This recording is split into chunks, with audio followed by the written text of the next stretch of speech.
सिद्धाणं नमो आयर्याणं नमो वज्रायाणं नमो लोये सवशाहूणं। पंच परमेष्टि भगवान की जय हो। आचार्य श्री गुरुवर कुंद कुंद महाराज की जय। आचार्य श्री गुरुवर विद्यासागर महाराज की जय। परम पूजनीय निर्यापक श्रमण मुनि श्री सुधा सागर जी महाराज की जय हो। परम पूज्य श्री धैर्य सागर जी महाराज की जय। पूज्य श्री से जिज्ञासा के लिए प्रार्थना। नमोस्तु महाराज। सभी शंका और प्रश्नकर्ताओं की तरफ से मैं नमोस्तु करता हूँ। अशोक जैन बड़ा गांव धसान से नमोस्तु गुरुदेव। गुरुदेव, जब पाप का घड़ा भर जाता है तब विस्फोट हो जाता है या घड़ा फट जाता है। अतः इसी संदर्भ में जिज्ञासा है कि वर्तमान समय में जिन जीवों को कत्ल खानों में काटा जाता है, उनका भक्षण किया जाता है और मांस निर्यात तक किया जाता है, तो क्या वही मरने वाले जीव आज कोरोना वायरस का रूप लेकर इस पृथ्वी पर बदला लेने के लिए आ सकते हैं क्या? ऐसा हम नहीं कह सकते हैं, क्योंकि कोरोना अलग चीज़ है। ये हमारे अशुभ कर्म के उदय से, क्योंकि उसको बदला लेने का भाव नहीं है, वो एक वायरस है। अभी यही निश्चित नहीं हो पा रहा है कि कोरोना वायरस है या रिएक्शन है या कोई ऐसा प्रोडक्टर, कोई रसायन है जो रसायन छुआछूत की बीमारी से बढ़ रहा है। क्योंकि अभी लोग सब एक मत नहीं है कि ये कोई जीव ही है। पौद्गलिक परिणमन भी ऐसा होता है जो कि इस प्रकार का रिएक्शन दिखा सकता है।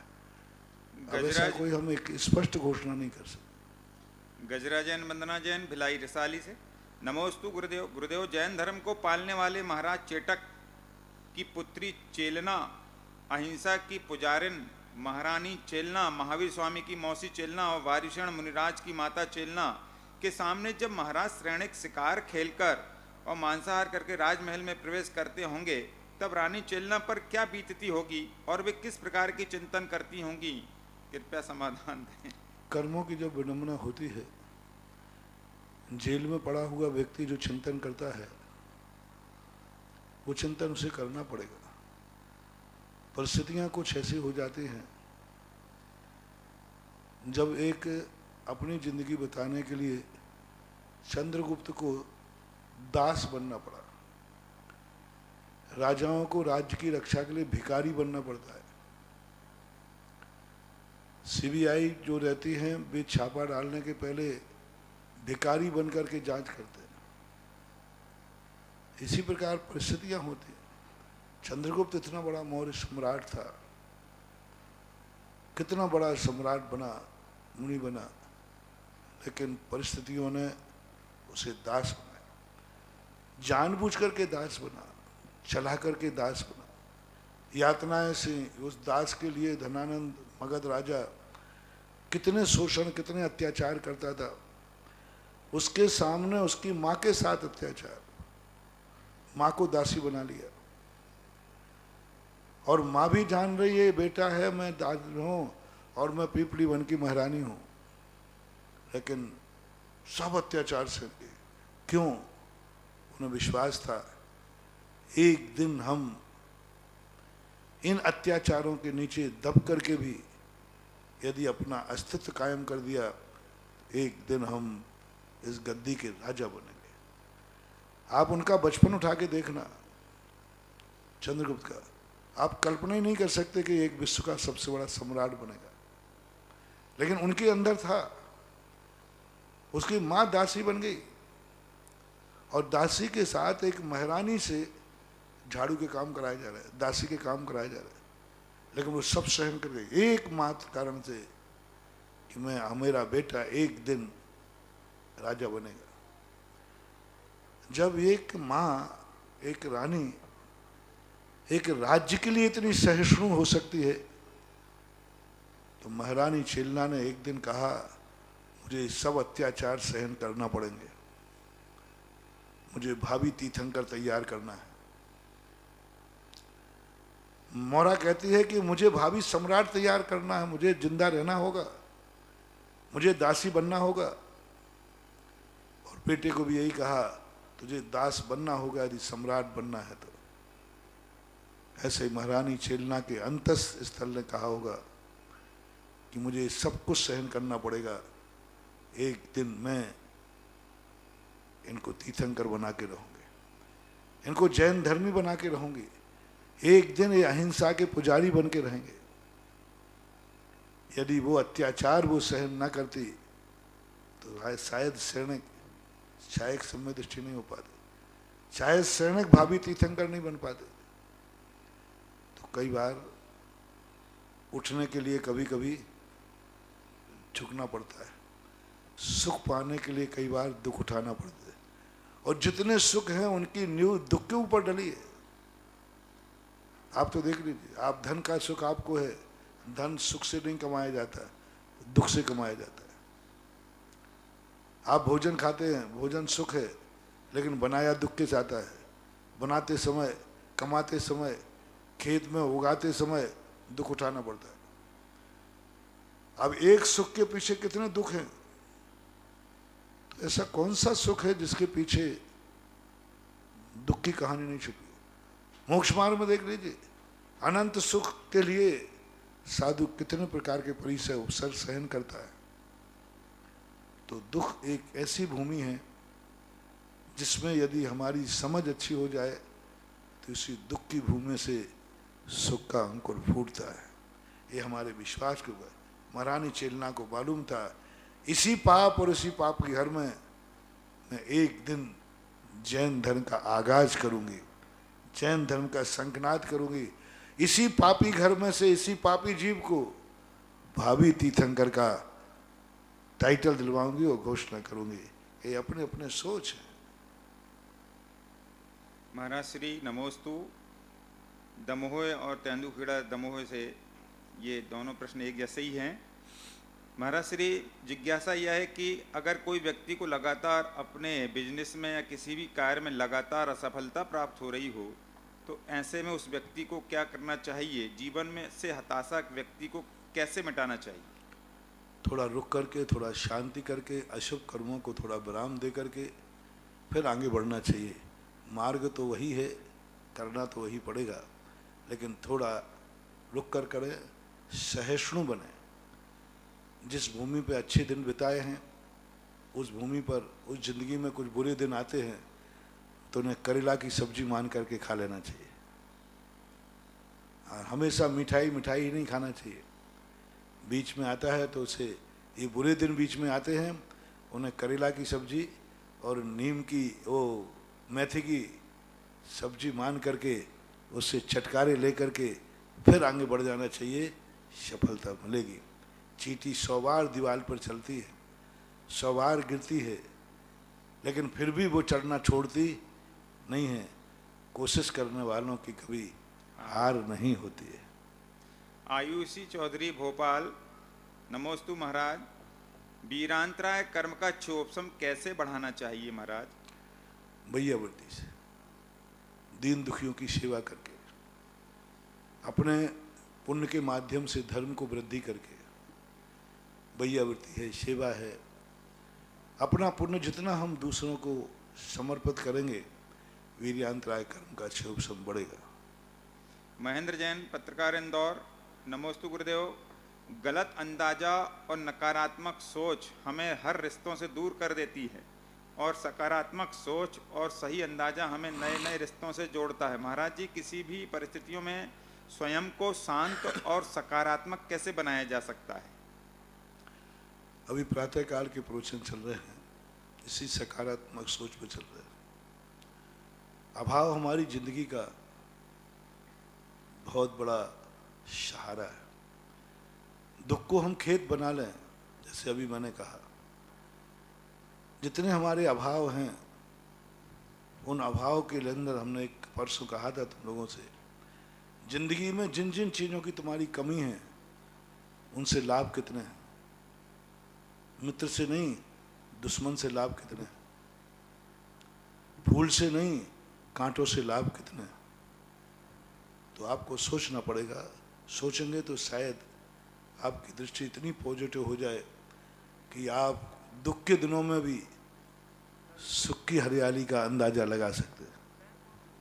श्रीमती चंदा डॉक्टर मगन जैन, आष्टा, मध्य प्रदेश। परम पूज्य भगवन नमोस्तु। जिज्ञासा शरीर वांग मनः प्राणापानः पुद्गलानाम। इस सूत्र में अपान किसे कहते हैं, प्राणापानः का क्या स्वरूप एवं महत्व है, समझाएं।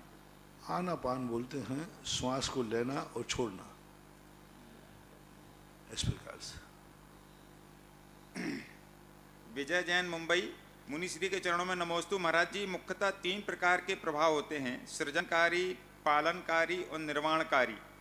निर्वाणकारी प्रभाव प्राप्ति हेतु सिद्धों और सिद्ध क्षेत्रों की पूजा वंदना के संकेत मिलते हैं। तो अन्य यानी सृजन और पालन हेतु तीर्थंकरों के किस रूप और क्षेत्र की पूजा वंदना उचित होगी?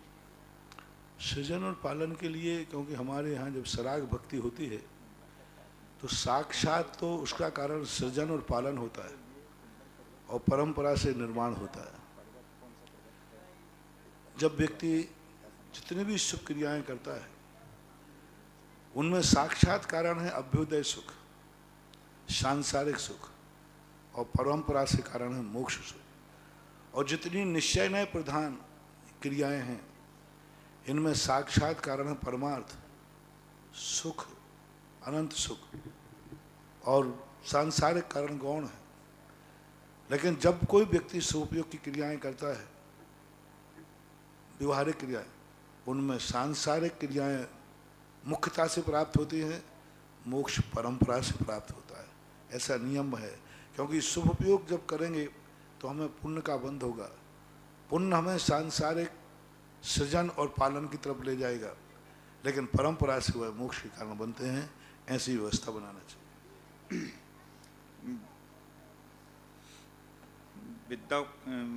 वैभव काला, सूरत। नमोस्तु गुरुदेव। महाराज जी, मंगल पाठ में कुंडल पर्वत आता है, तो ये कुंडल पर्वत कौन सा पर्वत होता है? कृपया जिज्ञासा का समाधान। कुंडल गिरी कहलाते हैं। 4 कुंडल अकृत्रिम चैत्यालयों के लिए कुंडल गिरियाँ हैं। जो अकृत्रिम चैत्यालय होते ना, उसमें 10 कुंडल गिरियाँ हैं, उन पर अकृत्रिम चैत्यालय है, ये है। बाकी ये किस में आया कुंडल? मंगल पाठ में। मंगल पाठ में हाँ वही कुछ है, वो कुंडल नगे अकृत्रिम चय ईश्वाकार है। ईश्वाकार कुंडल वृक्षे, वक्षार वृक्षे आदि, ये सब अकृत्रिम चैत्यालय। उन कुंडलाकार है ना, वो पहाड़ कुंडलाकार बने हुए हैं, उन पर अकृत्रिम चैत्यालय बने हुए हैं। तो ये 10 कुंडलगिरी होती हैं, और इनके लिए 10 कुंडलगिरी का जो 4 दिशा में 4 कुंडलगिरी, 4 रोचक, हाँ 4 कुंडल। बक्षार पर, हाँ जैसे मतलब ठीक है, संख्या में थोड़ा सा कंफ्यूज हो रहा है। तो ये 4 या 10 जो कुंडल, इनमें अकृत्रिम चैत्यालय बने हुए हैं, और ये अपने भरत क्षेत्र में नहीं है, ये अन्य स्थानों पर जो भोग भूमियाँ हैं, भोग भूमियों में भी नहीं है। भोग भूमियों के जो पहाड़ होते हैं, उन पहाड़ों के ऊपर नंदीश्वर द्वीप नहीं, नंदीश्वर द्वीप में कुंडलगिरियाँ नहीं है। कुंडलगिरी जो हैं अलग से बने हुए हैं, हम इसको बता देंगे। उसकी संख्या में जो मेरू पर्वत होते हैं, जो गजदंत होते हैं ना, वहाँ कुंडलगिरियों की वर्णन की एक स्थिति बनती है। कुंडलगिरी बता दूंगा। संभव जैन, बेगमगंज। महाराज जी, आपके मुखार बिंद से मैं समय सार जी की दूसरी कथा सुनना चाहता हूँ। दूसरी कथा को ऐसे इंग्लिश में लिख के क्या गाथा है, मतलब हाँ, उसकी गाथा सुनना है कि कथा सुनना है? कथा लिखा है, कथा गाथा गाथा गाथा तो दूसरी कथा सुनना चाहता हूँ। कथा क्या गाथा होगी? कथा लिखा है इनने। कौन सी दूसरी गाथा है? कुछ भी नहीं लिखा इनने। अगला प्रश्न है कुमकुम जैन, कृष्णा नगर, दिल्ली। मेरे गुरुवर के पावन चरणों में नमोस्तु। गुरुवर, मेरी यह जिज्ञासा है कि अगर पातक हो जाए तो क्या मोबाइल खोलकर उसमें से पूजा और भक्तांबर आदि कर सकते हैं क्या? और दूसरा प्रश्न यह है कि अगर हम मंदिर जी में पूजा कर रहे हैं और हमारे पास सूतक पातक का समाचार आ जाए तो उस स्थिति में हमें पूजा बीच में छोड़ देनी चाहिए या पूरी कर लेना चाहिए? पहली बात तो है कि अब आपका सुबह तक में मोबाइल से कोई दोष नहीं, क्योंकि मोबाइल में पता नहीं क्या क्या भरा है। दूसरी बात है, आपने किस प्रकार का संकल्प किया है पूजा के समय?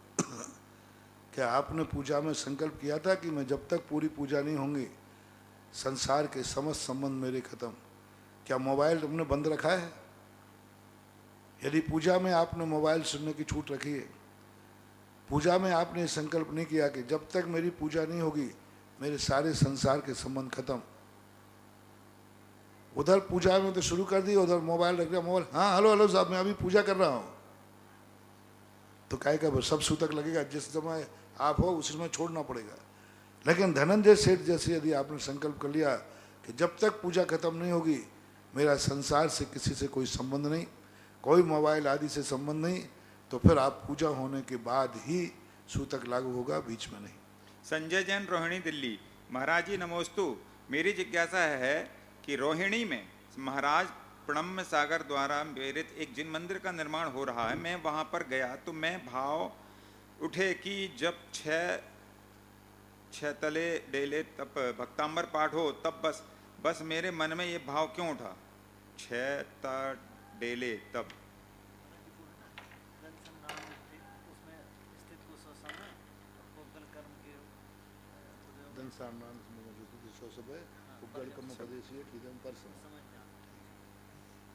भाव उठे कि जब छत्र डले। सार की दूसरी गाथा जो है उसमें ये है, जो दर्शन ज्ञान चारित्र में स्थित है वही स्वयं समय है।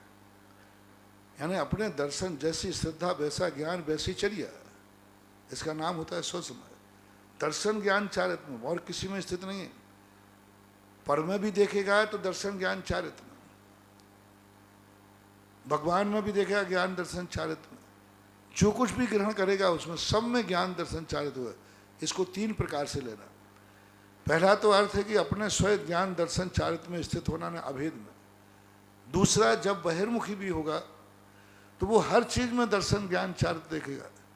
एक पीपल पेड़ को देखेगा, उसमें उसको ज्ञान दर्शन चारित्र देखेगा, भावी पर्याय देखेगा, ये भी एक दिन ज्ञान दर्शन चारित्र में आएगा।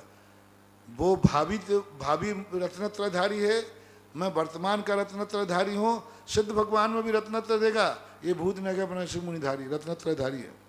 यानी हर क्रिया में रत्नत्रय। पुद्गल को चश्मा लगाएगा, उसकी क्रिया ध्यान में रहेगा, किस लिए लगा रहे हो? रत्नत्रय की रक्षा के लिए, क्योंकि मेरे जीव को देखना है, स्वाध्याय करना है। आहार ग्रहण करेगा, रत्न 24 घंटे हर क्रिया में 24 घंटे कोई भी क्रिया करेगा सब में वो रत्नत्रय देखेगा, रत्नत्रय का सपोर्टर बनाएगा, रत्नत्रय की वृद्धि कराएगा। कुछ भी ग्रहण करेगा, आशीर्वाद देगा रत्नत्रय के लिए, किसको सद्धर्म प्राप्त हो, रत्नत्रय प्राप्त हो। तो ये दूसरे नंबर का। तीसरे नंबर का है, पर द्रव्यों को भी जब वो ग्रहण करता है तो भी वहां भी वो रत्नत्रय की स्थापना कर लेता है। यानी पुद्गल को भी जब ही ग्रहण करेगा जब उसको रत्नत्रय की प्राप्ति का लाभ दिखेगा कि इस वस्तु से, यह जड़ वस्तु से मेरे रत्नत्रय में वृद्धि हो सकती है, ये रत्नत्रय मेरा सपोर्टर है। इस शरीर को भी रत्नत्रय देखेगा। इस शरीर की जब सेवा करेगा, सुरक्षा करेगा, आहार लेगा, तो उसको एक ही दृष्टि जाएगा कि इसके बिना मेरा रत्नत्रय पल नहीं सकता। तो वो आहार भी कराएगा तो रत्नत्रय के लिए। इसको मृत्यु से बचाएगा तो इसलिए नहीं बचाएगा कि उसे शरीर से राग है, इसलिए बचाएगा कि रत्नत्रय का साधन है। तो ये तीसरे प्रकार का पुद्गल कर्म प्रदेशे ठीक तम चपर समयम जाना।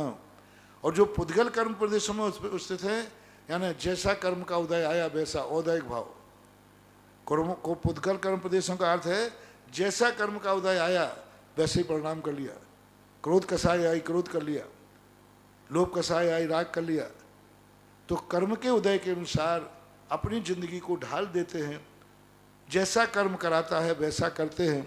तो पर समय है, कर्म के उदय आने पर भी कर्म के अतिशय पर अनुसार न करके अपने स्वभाव में स्थित होते हैं, वो स्वयं समय कहलाता है। जैसे कर्म का उदय आया कि सियालनी मांस नोच रही है, ये कर्म का उदय है। लेकिन सुकौशल महाराज कर्म प्रदेशों में स्थित नहीं है, वो अपने रत्नत्रय में स्थित है, अपने आत्मा में स्थित है। कितना भी विपरीत परिस्थिति आ जाए, कर्म के अनुसार उनका परिणाम होता नहीं। वो 3 परिणाम करते हैं, क्षय उपसंभाव, उपसंभाव, क्षयिक भाव। और जो कर्म प्रदेशों में स्थित है पर समय में वो औदैहिक भाव करता है। इस प्रकार की संक्षिप्त व्याख्या जानना चाहिए। समय सार का पूरी कहना चाहिए, मूल गाथा है। संजय जैन रोहिणी दिल्ली से पूछते हैं कि मंदिर जी का निर्माण हो रहा है, मैं वहां पर गया तो मेरे भाव उठे कि जब छत डले तब भक्तांबर पाठ हो, तो मेरे मन में ये भाव क्यों उठे महाराज? अच्छी बात है, कोई बात नहीं, बढ़िया बात। ब्रह्मचारी सौरभ भैया, ब्रह्मचारी हैं ये सिलवानी, ये पूछते हैं महाराज जी के चरणों में कोटि कोटि नमोस्तु। महाराज जी, श्रावक प्रतिक्रमण में सामायिक दंडक कहाँ कहाँ पढ़ना चाहिए, क्योंकि सभी पुस्तकों में अलग अलग दिया है। सामायिक दंडक जो है प्राय जब भी काय उत्सर्ग होता है तब पढ़ने की परंपराएं थी। सामायिक दंडक का अर्थ है अड्याय दीदु समुदेशु पन्नार्थ मुहिसु जाओ आदि। तो इसके लिए पहला आलोचना के समय तो पढ़ना ही है, तो एक बार तो पढ़ना अनिवार्य है। पहले हम लोग हर काय उत्सर्ग के साथ पढ़ते थे। जब हम लोग क्षुल्लक थे उस समय हर काय उत्सर्ग के साथ, आलोचना के साथ, फिर प्रतिक्रमण के साथ, फिर निश्चितकरण वीर भक्ति के साथ, फिर 24 तीर्थंकर भक्ति के साथ, फिर समाधि भक्ति के साथ। लेकिन एक बार आचार्य श्री ने ईश्वरी के अंदर इस बात को कहा कि नहीं, अभी 5 बार दंडक नहीं पढ़ के यदि आलोचना भक्ति के साथ हम दंडक पढ़ लेते हैं तो भी चलेगा। लेकिन सभी पुस्तकों में जो छपा हुआ है, हर कायोत्सर्ग के बाद दंडक अड्याय जीव समुदेशु और थोसामी हम जनवरे, ये 2 दंडक पढ़ने के लिए परंपरा है। यदि आप 5 बार पढ़ लेते हैं तो कोई बाधा नहीं, नुकसान तो है ही नहीं। दंडकों से नुकसान तो है ही नहीं, ये दंड बहुत सहयोगी हैं। ये दंडक बहुत बड़े कार्यकारी हैं, इनमें भाव बहुत है। तो यदि आप 5 बार पढ़ते हैं तो नुकसान नहीं। लेकिन एक बार आलोचना भक्ति और प्रतिक्रमण भक्ति के, आलोचना भक्ति के खत्म होते ही, प्रतिक्रमण भक्ति के शुरू होते ही आपको ये दंडक तो एक बार तो पढ़ना ही चाहिए। और 5 बार पढ़ते हैं तो कोई नुकसान नहीं है, पढ़ सकते। नीलमा जैन शहडोल, नमोस्तु महाराज। महाराज जी, अभी इस समय हम लोग घर पर पूजन या विधान कर रहे हैं, तो उसमें भी हमको क्या दिशाओं को देखना चाहिए? उत्तर दिशा की ओर मुख करके ही हम करते हैं, तो क्या उत्तर दिशा के करने में आगम सम्मत है या नहीं? अच्छा है, जितना आप उत्तर पूर्व दिशा देखें तो देखें, और नहीं देखें तो जिस तरफ आपका टीवी लगा हो उसको देख के करना है तो उसी समय कर लो। व्यवस्थाएं हैं, अनुकूल बनता है तो कर लेना चाहिए, नहीं बनता है तो विशेष रूप से इस पर ज़्यादा ध्यान नहीं देना। वैभव जैन सागर, नमोस्तु गुरुवर। ज्ञानोदय नारेली में हजारों की संख्या में शांति धारा हो रही है, इनको कैसे किया जा रहा है, कृपया समझाने की कृपा करें, क्योंकि एक बार शांति धारा पढ़ने में कम से कम 10 मिनट तो लगते ही हैं, फिर 1000 संख्या में कैसे? अब ये कुछ चीज़ें ऐसी हैं जिनमें तुम समझ नहीं पाओगे। तुम पूछो देवगढ़ के अंदर 500 मूर्तियों में मंत्राक्षर, बीजाक्षर, सूर्य मंत्र एक मुनिराज ने कैसे दिए होंगे? कोई नहीं कर सकता, कल्पना नहीं कर सकता। 500 प्रतिमाएं थीं और मुनिराज अकेले एक थे, मैं अकेला ही था। और एक एक मूर्ति पर अक्षर न्यास, मंत्र न्यास, अक्षर न्यास मैंने खुद किए, और पूरों में एक एक में सूर्य मंत्र दिया। अभी आमा के सुदर्शन तीर्थ क्षेत्र में सहस्रकूट जिनालय की स्थापना हुई। पूरे सहस्रकूट में 1008 मूर्तियों में पूरे मंत्र न्यास, पूरे अंकन न्यास, और एक एक मूर्ति का सूर्य मंत्र।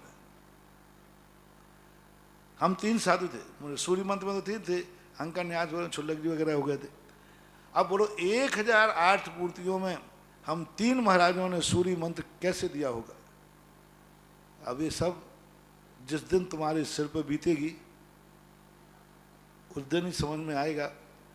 वहाँ 1008 मूर्तियाँ, आपको समस्या जा रही है, और जिन्होंने शांति धारा कराई थी वे खुश हो गए, उनके पास उनका वीडियो पहुँच गया। आपको तकलीफ हो रही, कैसे हुआ होगा? आप आश्चर्य कर रहे, और जिन्होंने कराई थी वे खुश हो गए कि मेरी शांति धारा हो गई। 108 वाले भी खुश हो गए, 1008 वाले भी खुश हो गए, उनको पहुंच गए वीडियो, उनके आशीर्वाद समाचार आ गया, बड़ा धन हो गया, भगवान के 1000वें दिवस के ऊपर हमने 1008 शांति धारा कर ली, वे खुश है।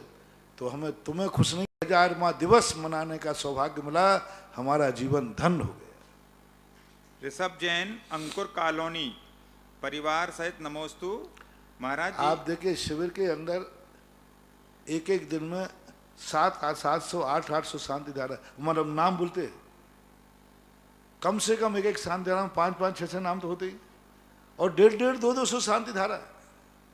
अभी यही कितनी शांति धारा बोली थी अभी एक बार बीच में, तो वो सब प्रैक्टिकल देखोगे तब है। एक आध बार तुम 108 शांति धारा बोल के दिखाओ, देखो मैं कैसे बोलता हूं।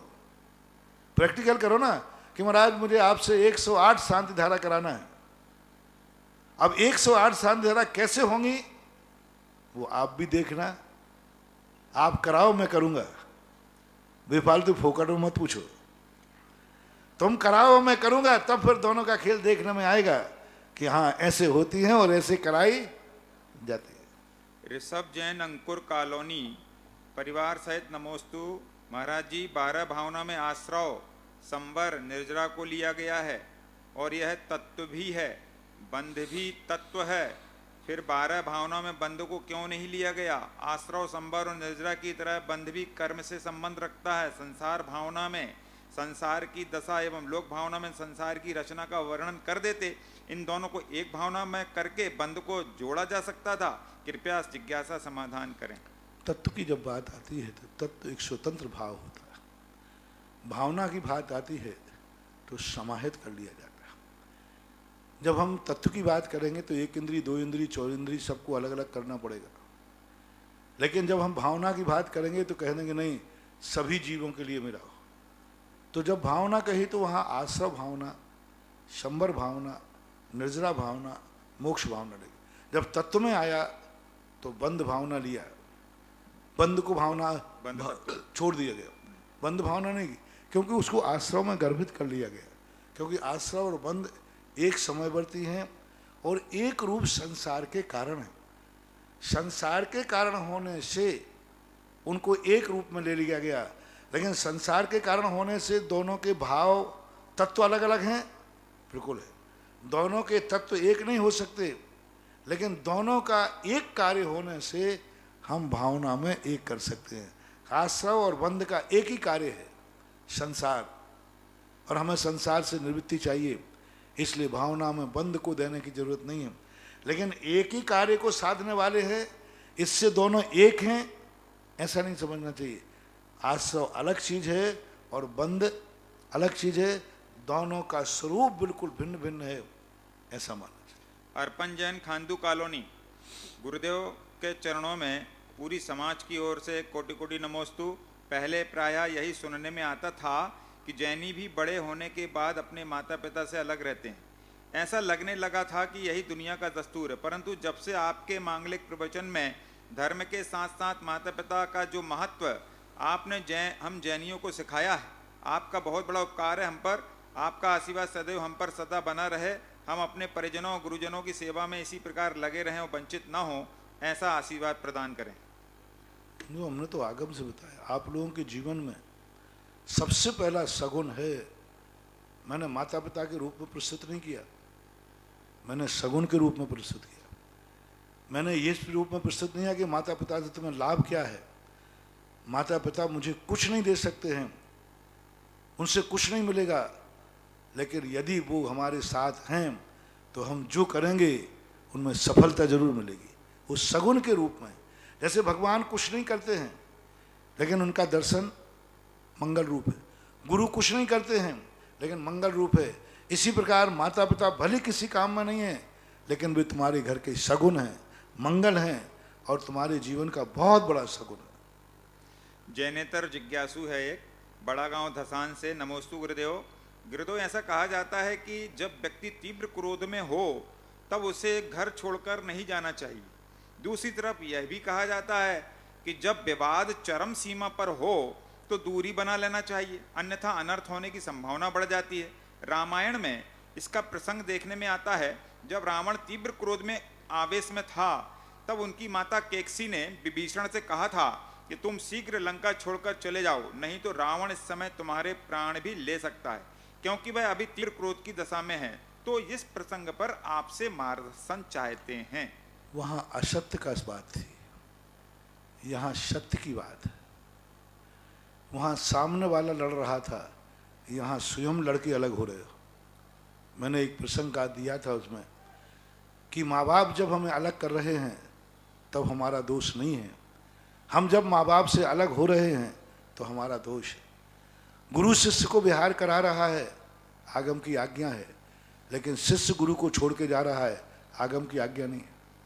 कितना अंतर है। गुरु शिष्य को विहार करा रहा है, कोई दोष नहीं। माँ बाप यदि अलग कर रहे हैं तो हमारा कोई दोष नहीं है, फिर हम अलग होंगे, उनकी आज्ञा मानेंगे। लेकिन हमारा प्रसंग था उसमें कि तुम लड़के अलग हो मत हो। रावण क्रोध में था, रावण ने लात मारी थी, विभीषण लड़के अलग नहीं हो रहा था, उसे लात मार करके निकाला गया था। और रावण ने कहा था निकल जा तू मेरे राज्य से, भले वो क्रोध में कहा था।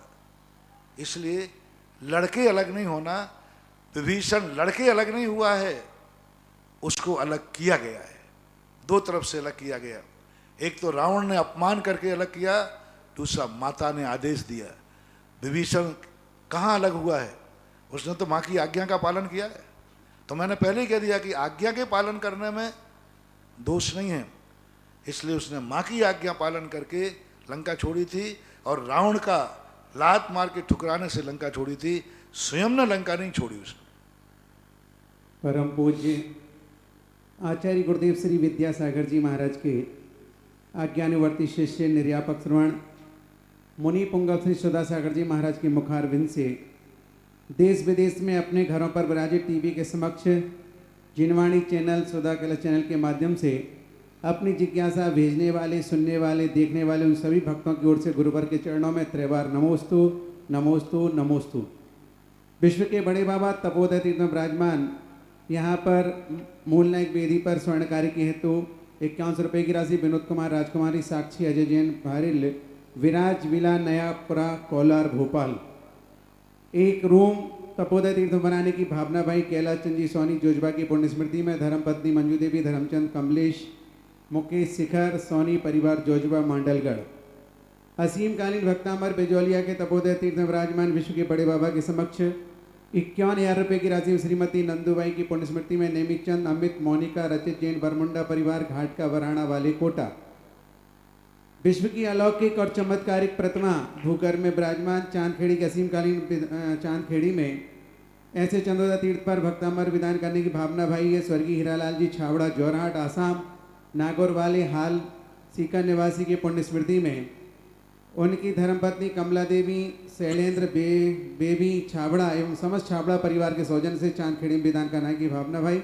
सभी भक्तों की दान की अनुमोदना में सम्मान में तालियां। प्रथम जिज्ञासा है महाराज श्री, नाम तो इसमें नहीं आया, अमन अजमेरा इंदौर से, परम पुरुष गुरुदेव के चरणों में नमोस्तु। महाराज श्री, यदि किसी महाराज को आहार करते समय अंतराय आता है तो उनके पुण्य कर्म का बंध है कि पाप कर्म का? उदय तो अशुभ कर्म का अंतराय करते समय तो पुण्य का बंध ही है, मूर्छा का त्याग है, विशुद्धि भाव है, आगम की आज्ञा है, पाप कर्म की निर्जरा है, पुण्य का बंध है, मोक्ष मार्ग है। पवन वंदना सतना से गुरुवर के चरणों में नमोस्तु। महाराज श्री, रत्नाकरण श्रावकाचार्य के श्लोक 27 में आया है, पाप निरोधोन संपदा किम प्रयोजनम अत पापाश्रवो स्थान्य संपदा किम प्रयोजनम। यहाँ पर 2 बार संपदा शब्द का अलग अलग अर्थ है क्या? नहीं, दोनों एक है। यहाँ श्लेष अलंकार नहीं है, यहाँ पर एक शब्द को दोनों में संपदा के रूप में किया। यदि पाप कर्म का उदय है तो संपदा किम प्रयोजन, और पुण्य कर्म का उदय है तो संपदा, वही पूत कपूत तो का धन संचय, पूत कपूत तो का धन संचय। तो यहाँ संपदा दोनों एक अर्थ में आई है, दोनों अलग अलग अर्थ नहीं। सम्यक जैन, नमोस्तु मुनिवर। मेरी जिज्ञासा है कि मूर्छा की क्या परिभाषा है? मूर्छा का अर्थ है पर पदार्थ से इतने प्रभावित हो जाना कि स्वयं को भूल जाना, अपने आप को भूल जाना। पर वस्तु से इतने प्रभावित हो गए कि वो स्वयं को भूल गया कि मेरा क्या हो रहा है, मेरी क्या स्थिति है। उसको मूर्छा कहते हैं। जब जब व्यक्ति पर पदार्थों में सुख सोखता है, अपने आत्मा का सुख तो छोड़ दिया, पर में सुख मान रहा है, अपनी स्वयं वस्तु को तो त्याग करा, पर वस्तु पर नियत करे हुए है, तो उसको बोलते हैं मूर्छा। मुह्यते इति मूर्छा, यानी गाफिल करना। जैसे शराबी व्यक्ति शराब पीने के बाद स्वयं अस्तित्व भूल जाता है कि मैं राजा बेटा हूँ, मैं राजकुमार हूँ, लेकिन वो शराब जैसा मन में दिलाती है तो वैसा करने लग जाता है, इसको मूर्छा बोलते हैं। गजरा जैन, भिलाई, रिशाली, छत्तीसगढ़। गुरुदेव के चरणों में बारंबार नमोस्तु। महाराज श्री, पुनर्वासु विद्याधर के कारण अनंगसरा को 3000 वर्षों तक जंगल में भटकना पड़ा और बाद में अजगर के मुंह में जाना पड़ा। फिर भी अगले भव में अनंगसरा के जीव ने विशल्य बनकर लक्ष्मण को जीवन दान दिया और उनकी रानी बनी। उनके मन में बिल्कुल प्रतिशोध की भावना नहीं रही। यह सब कैसे संभव हुआ? यही तो तत्व चिंतन, तत्व दृष्टि है, वैराग्य भाव है, यही तो समता भाव, प्रसम भाव किसे कहते हैं। विपरीत परिस्थितियों में भी प्रतिकार करने का भाव नहीं आना, वही तो मैं प्रातःकाल प्रवचन में कह रहा हूं। दुश्मन से कितने लाभ हैं। अनंगसरा को अजगर ने निगला, उससे कितने लाभ थे, उसको कितने लाभ थे। इतने लाभ हुए, इतने लाभ हुए कि उसका शरीर ही औषधि बन गया। अजगर को नहीं मारा और अजगर ने मार दिया उसे, मर गई लेकिन मारा नहीं, इससे क्या लाभ हुआ? शरीर औषधि बन गया। कितनी बड़ी चीज है। अब देखना, अजगर का निगलना, अजगर का मुख में लेना, ये अशुभ कर्म है, दुष्ट कर्म है, लेकिन लाभ कितना है, कितना लाभ है। दुश्मन को नहीं मारना, मर जाना। लोग कहते हैं कि महाराज ने गलती की, कोई मुझे मार देवे तो शस्त्र तो देना चाहिए, नहीं, मर करके भी तुम्हें लाभ है और मारने में नुकसान है। देखो, अनंगसरा ने सर्प को नहीं मारा, दुश्मन था वो मार रहा है, सर्प के द्वारा मरण को प्राप्त हो गई, लेकिन सर्प को मारने का भाव नहीं किया। लाभ क्या हुआ? सारा शरीर औषधि बन गया। तो यही तो बात है। अगली जिज्ञासा रिकॉर्डिंग के माध्यम से। ललितपुर से शीलचंद जैन, अनोरा परिवार का जगत गुरु, जगतपुर न्यायपाक मुनि पुंगव श्री सुधासागर महाराज को त्रिवार नमोस्तु। गुरुवर, आदिनाथ पुराण में आया है कि जब आदिनाथ भगवान गर्भ में आते हैं तब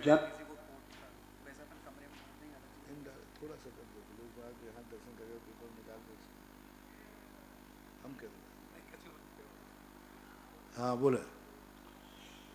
ललितपुर से शीलचंद जैन, अनोरा परिवार का जगत गुरु, जगतपुर न्यायपाक मुनि पुंगव श्री सुधासागर महाराज को त्रिवार नमोस्तु।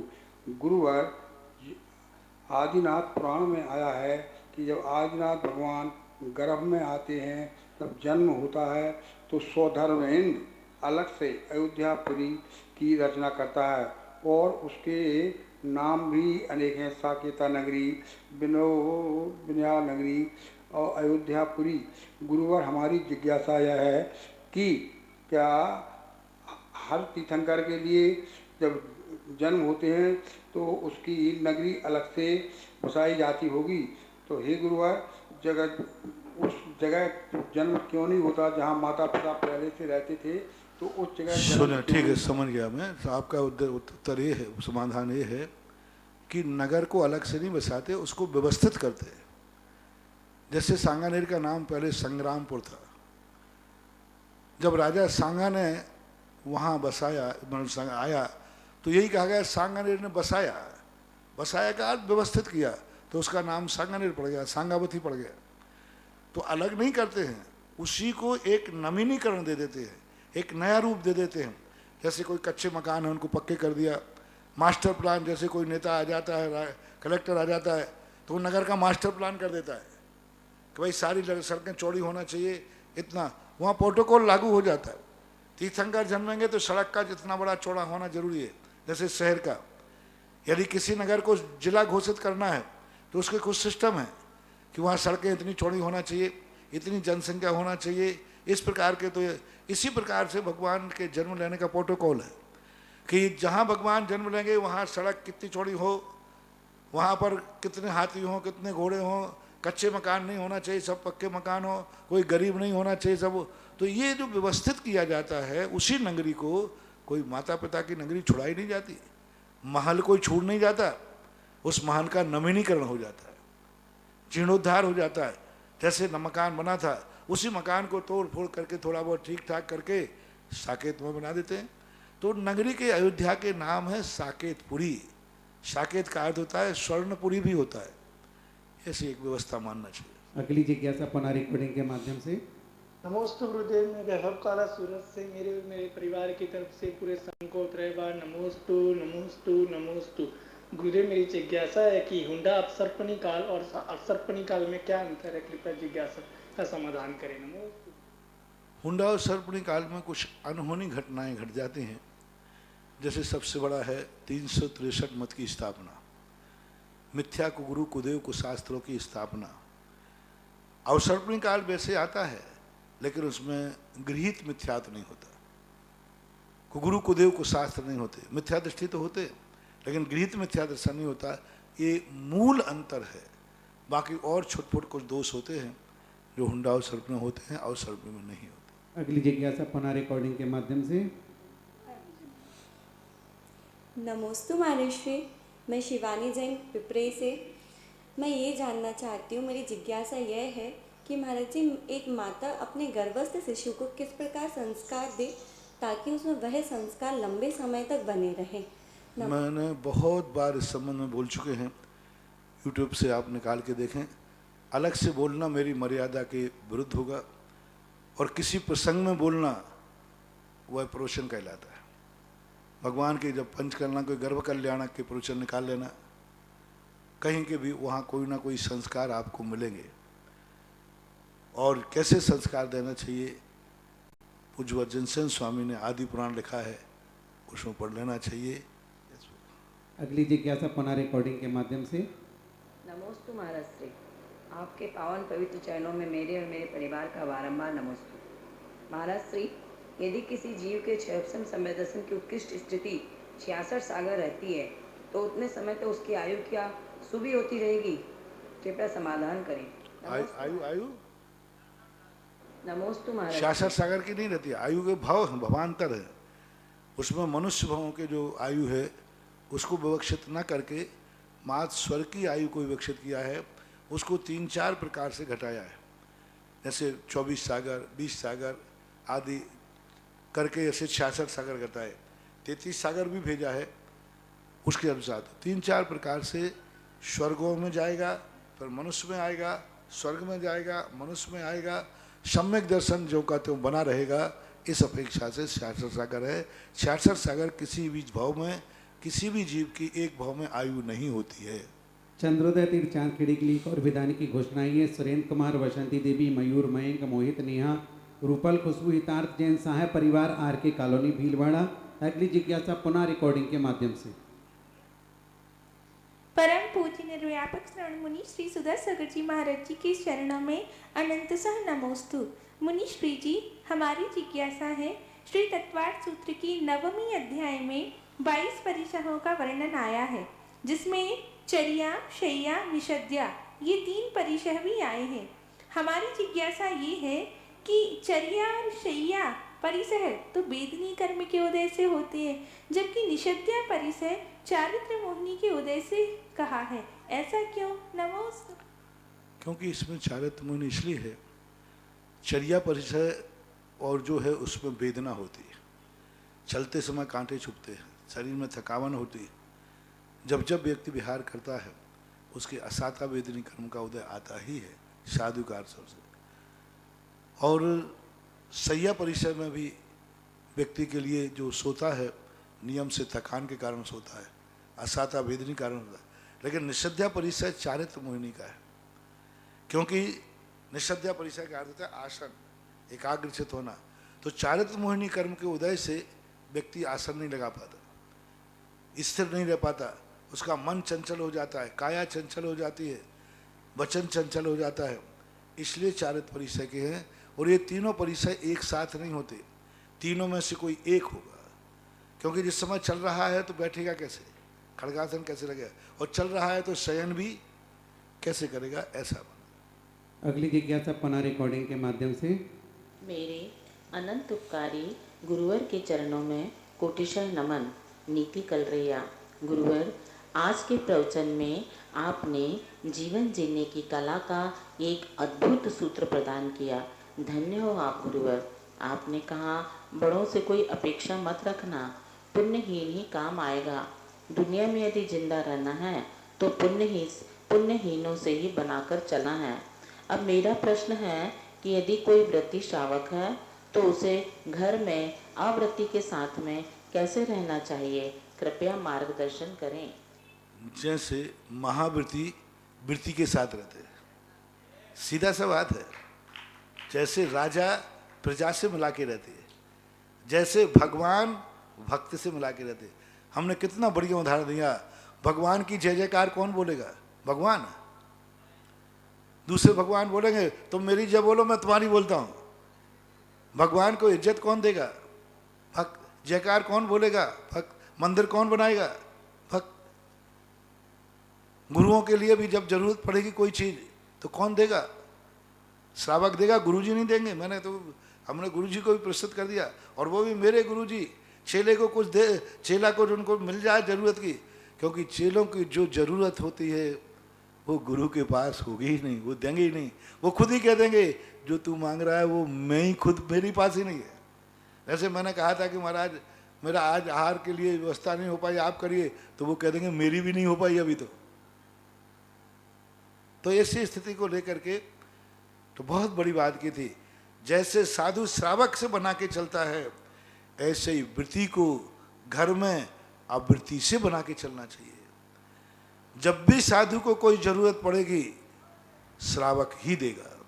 चाहे पिछी हो, चाहे कमंडल हो, चाहे आहार हो, चाहे विहार हो, कुछ भी हो, श्रावक करे। इसी प्रकार घर में रहने वाले वृत्ति को जब भी जीवन की रक्षा की सवाल आएगी, आवृत्ति ही कटेगा। तुम तो वृत्ति हो, वो तुम्हारी, तुम तो रक्षा कर नहीं पाओगे, तुम्हारी तो मर्यादा है। तुम तो सामायिक में बैठ गए और उसी समय कोई आ गया मारने पीटने वाला, कौन करेगा? आवृत्ति कर देगा, क्योंकि उसी आवृत्ति ही रक्षा करेगा। हर वृत्ति को अपने घर के आवृत्तियों से बना के चलना चाहिए, क्योंकि घर में बड़ी तुम वृत्ति बन गए हो तो अहंकार मत आना। हम तो वृत्ति हम किसी से बना के नहीं चलेंगे।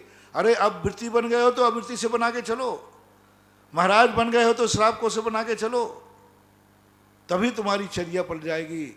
क्योंकि वृत्ति की और साधु की चर्या पराधीन मुनिवर की चर्या। किसके अधीन? पराधीन का अर्थ श्रावक के अधीन, कमजोर के अधीन। तो अविरति को बिल्कुल बना के चलना, अविरति ही काम आएगा। क्योंकि तुम वृत्ति हो, तुम्हारी मर्यादाएं हैं, तुम्हारी सीमाएं हैं। वृत्ति की कोई सीमा नहीं है आवृत्ति की, और वो आवृत्ति किसी भी सीमा तक आकर तुम्हारी रक्षा कर सकता है। अगली जिज्ञासा है विद्या जैन, बड़ा गांव धसान। गुरुदेव नमोस्तु। गुरुदेव, राजा बनने का अधिकार उसे होता है जो अपनी प्रजा का पुत्रवत पालन करता है, पिता की तरह संरक्षण देता है, तब वही जनता उसे राजा स्वीकार करती है। लेकिन मेरी जिज्ञासा कि सिंह में ऐसा क्या गुण है जिस कारण से उसे जंगल का राजा कहा जाता है? वह तो स्वप्न में भी किसी की रक्षा नहीं करता बल्कि भक्षण ही करता है। शक्ति की अपेक्षा राजा का एक गुण शक्ति भी हो। कहते ना दुनिया में किसकी जोर? जिसकी लाठी उसी की भैंस। जर, जोरू और जमीन किसकी है? जोर की है। जर, जोरू और जमीन ये तीनों किसकी है? बलवान की है, शक्तिमान की है। तो ऐसी भी नीतियों के उनको शक्ति की अपेक्षा से उसको ऐसा कह दिया जाता है। अगली जिज्ञासा है महाराज श्री पद्मावती जैन, वेंकटेश नगर, एरोडम रोड, इंदौर। गुरुवर के चरणों में सत्सत नमन। मेरी जिज्ञासा है कि पाप के उदय से जीव अत्यंत क्रोधी होता है और मान चाहते हुए भी मान नहीं मिलता है, तो यह किस पाप का फल है? कृपया मार्गदर्शन करें। पाप के उदय से जीव अत्यंत क्रोधी होता है और मान चाहते हुए भी मान नहीं मिलता है, तो यह किस पाप का फल होता है? दोनों पाप कर्म के उदय। मान तुम क्यों चाह रहे हो? मान क्यों चाह रहे हो? मान चाहना भी तो मान कसाय है। किसने कहा कि मान कसाय नहीं? मान चाहना, मान मिलना मान कसाय हो, ये कोई नियम नहीं है। लेकिन मान चाहना तो मान कसाय है ही, क्रोध कसाय मान कसाय दोनों। अब एक जो अविरत सम्यक दृष्टि से बनाने की बात आई, ये बहुत बड़ा सिद्धांत है, लेकिन ये भी ध्यान रखना अविरत सम्यक दृष्टि है, कहीं वो तुम्हारी मजबूरी न समझ लेवे। श्रावक है, कहीं वो श्रावक मुनि की मजबूरी न समझ लेवे, ये सावधान रखना, नहीं तो वो नचा देगा, असंयमी है वो, हाँ नचा देगा वो, फिर तुम्हें ढूंढना पड़ेगा कि कोई महाराज कोई मुझे पड़गाने खड़ा हो जाए, क्योंकि उसको क्या मालूम चल गया कि महाराज तो मेरे अधीन है। तो अपनी चर्या को इतना स्वाभिमानी बनाओ कि आवृत्ति तुम्हारी सेवा करके अवभाग्य मानने लग जाए, ऐसा बात। अगली जिज्ञासा है अंजू जी कोटा। पूज्य गुरुदेव नमोस्तु। गुरुदेव, बंध के 4 भेद प्रकृति, स्थिति, अनुभाग और प्रदेश होते हैं। मेरी जिज्ञासा है कि सादी बंध, अनादि बंध, ध्रुव बंध और अध्रुव बंध से क्या आशय है, और उपरोक्त इन चारों से क्या कोई संबंध है? इन चारों से उसका कोई संबंध नहीं। सादी हो, अनादि हो, ध्रुव हो, अध्रुव हो, शांतर हो, निरंतर हो, ये सभी में चारों प्रकार के बंध होते हैं। सादी बंध इसलिए कहा जाता है कि कोई कर्म की प्रकृति आज तक बंध रही थी और उसने छायक सम्यक दर्शन प्राप्त कर लिया, तो अब उसको बंद नहीं होगा। कुछ प्रकृति आज तक बंद नहीं रही थी, आहारक दुख, शादी बंद, अब बंद शुरू हुआ है। तीर्थंकर प्रकृति आज तक नहीं बंधी थी, आज बंधना शुरू हुई है। तीर्थंकर प्रकृति शादी बंद है, आहारक दुख शादी बंद है, तो ये कहलाता है। अनादि बंध है, कुछ कर्म प्रकृतियां हैं अभव्य की अपेक्षा, मिथ्यात अनादि बंध है, अनादि अनंत बंध है। ध्रुव बंध कहलाता है, एक अंतर मुहूर्त तक जो निरंतर बनती है वो ध्रुव बंदी है, एक समय बंद करके छूट जाती वो अध्रुव बंदी है। शांतर बंदी है, फिर छूट गई फिर बन गई। निरंतर बंदी है, निरंतर बनती ही रहती है, एक बार बंद शुरू हो जाए तो उसका बंद रुकता नहीं है, जैसे तीर्थंकर प्रकृति। एक बार बंद शुरू हो जाए तो जब तक 8वां गुण स्थान नहीं पहुंचेगा निरंतर बंदी। ऐसी कुछ प्रकृतियों का अंतर जानना, इन 4 बंधों से कोई भेद नहीं है। अगली जिज्ञासा है हमारे श्री विजय धुर्रा अशोकनगर। परम पूज्य आध्यात्मिक संत तीर्थोद्धारक निर्यापक श्रमण मुनिपुंगव सुधा सागर जी महाराज के पावन पुनीत चरणों में बारंबार नमोस्तु नमोस्तु नमोस्तु। पूज्य गुरुदेव, आपके श्रीमुख से होने वाली शांति धारा से देश दुनिया के सैकड़ों नहीं हजारों लोग निरंतर लाभान्वित हो रहे हैं। इस कोरोना काल में भी अनेक स्थानों से लोगों ने, मैं यहाँ उपस्थित हूँ तो मेरे पास नाम भेजा और सहज भाव से ही मैंने नाम दे दिया, तो वह आज़ाद जैन ने विशेष रूप से नमोस्तु भोपाल से कहा है 74% लंग्स में कोरोना के बाद वह स्वस्थ होकर आपके चरणों की वंदना का निवेदन कर रहे हैं। पूज्य गुरुदेव, आज आपने कहा कि नारायण श्री कृष्ण ने सुधा माँ के लिए सब कुछ दे दिया। गुरुदेव वो उनके बचपन के मित्र थे, दोनों एक ही गुरु के शिष्य थे, लौकिक में जैसा हम लोगों ने महाभारत में देखा।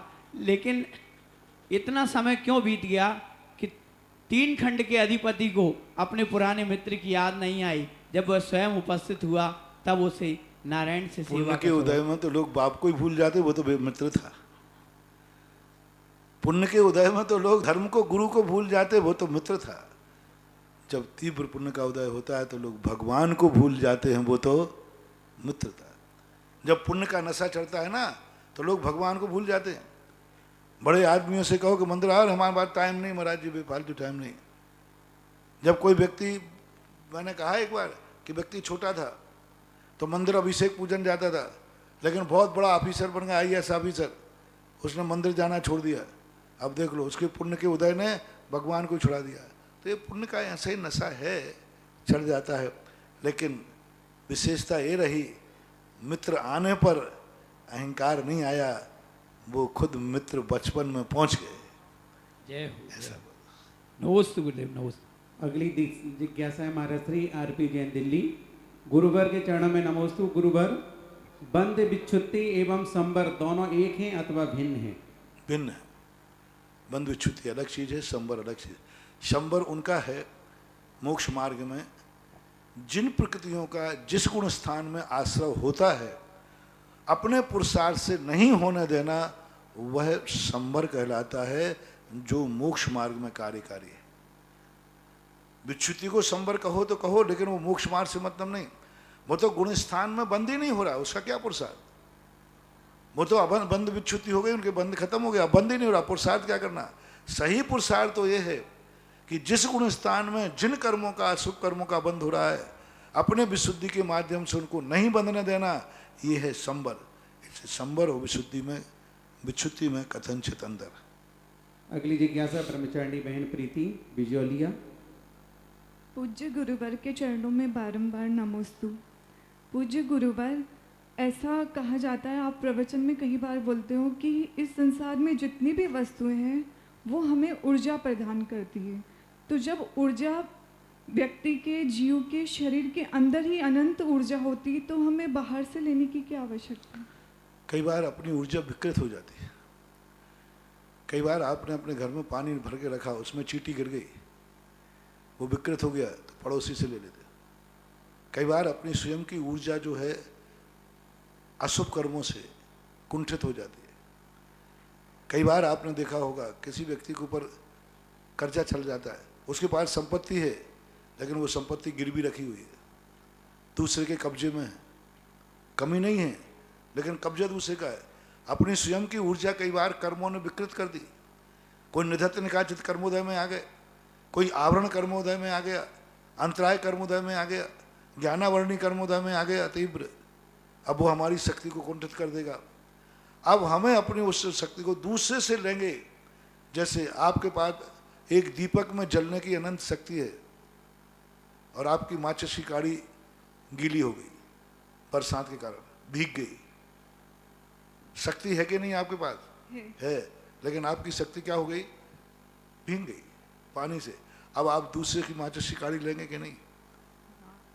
तो ऐसी परिस्थितियों में हमें दूसरे की माचिस, हमारे पास, वो कह सकता है कि आपके पास नहीं है, बोले साहब है, लेकिन मेरी का माचिस गीली हो गई, भीग गई, तो इसलिए आपकी चाहिए।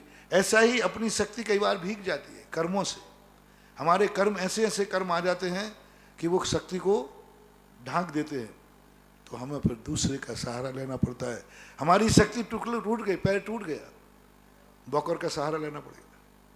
हमारे पास शक्ति थी लेकिन विकृत हो गई, ऐसा माना चाहिए। नमस्ते। अगली जिज्ञासा रक्षिता बगड़ा बिजौलिया। नमोस्तु महाराज जी, अपने धर्म को अनेकांतमयी कहा जाता है, तो अनेकांतमयी का अर्थ क्या होता है, और क्या अनेकांत में एकांत और एकांत में अनेकांत खोजना संभव है क्या? अनेकांत का अर्थ होता है दो परस्पर विरोधी व्यक्ति, वस्तु, गुण एक वस्तु में रहकर एक वस्तु का कार्य करते। परस्पर में तो विरोधी हैं लेकिन आत्मा के लिए विरोधी नहीं है। नदी के दो किनारे हैं, परस्पर में विरोधी हैं लेकिन नदी के लिए सहयोगी हैं। दर्शन ज्ञान गुण परस्पर में विरोधी हैं, अलग अलग स्वभाव वाले हैं, लेकिन आत्मा का कार्य करने में दोनों सहयोगी हैं।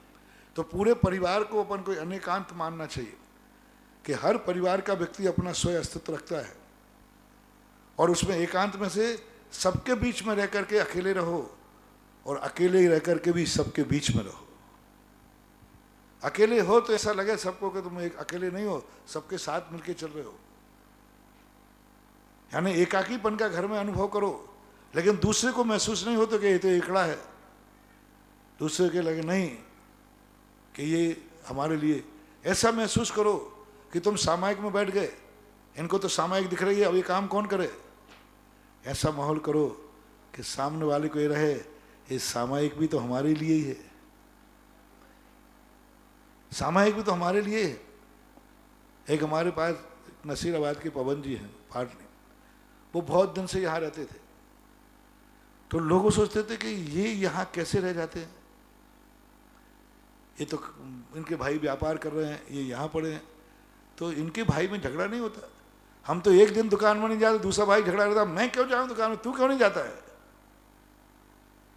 तो मेरे सामने प्रश्न आया, बोले महाराज जी हम तो भाई भाई, एक दो दिन नहीं जाए तो दूसरा भाई लड़ता है, मैं क्यों बैठूं, तू क्यों नहीं बैठता है। और ये तो यहाँ बैठा रहता है, वो तो 4-4 महीने तक पड़ा रहता है, तो क्या इनके भाई नहीं करते। तो मुझे तो सब मालूम था। मैंने कि फोन लगाओ इनके भाई को। तो विमल को फोन लगाया गया, पूछा गया कि विमल भाई, पवन तुम्हारी दुकान पर नहीं बैठते, तुम बैठते, खर्चा तो इनका होता ही होगा,